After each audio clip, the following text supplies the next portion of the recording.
おはようございます。今日は寒い冬の日の一日の食事をお見せしていきたいと思います。朝ごはんは基本的には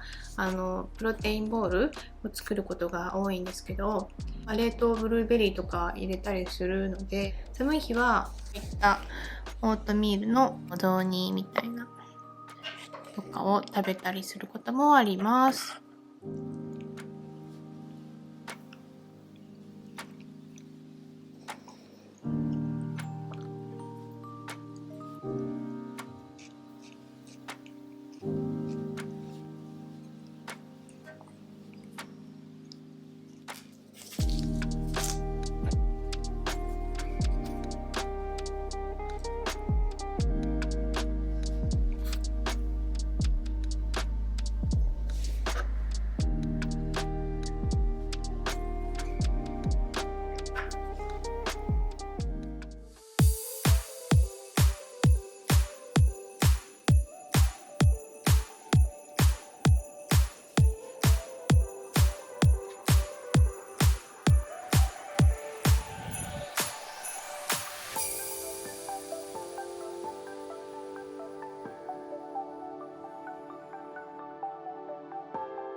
はい、お昼食べます。昨日の残りのカレー、スパイスカレー作ったんで、それの残りをラップ、トルティーヤで包みました。残り物でね、簡単にね、めっちゃ美味しくて、このトルティーヤほんと好きなんですよ。トルティーヤはフラワートルティーヤで、小麦も入って、グルテンも入ってるし、あと脂質も入ってるので、そんなすごいヘルシーなものかって言われたらそうではないんですけども、冷凍保存できて、すごく簡単で作れるので重宝してます。で今度自分で脂質少なめにトルティーヤの皮作ってみようかなとは思うんですけども、今はこれ使っちゃってますね。すごく便利で美味しいので。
冬はもう鍋ばっかり食べてます。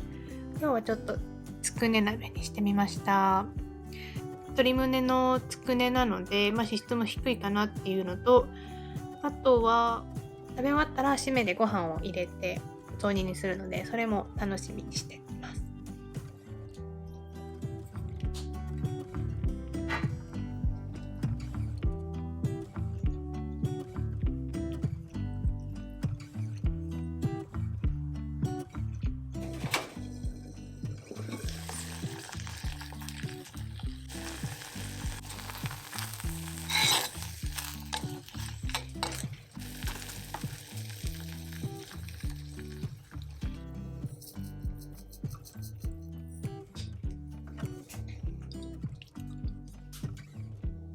できました。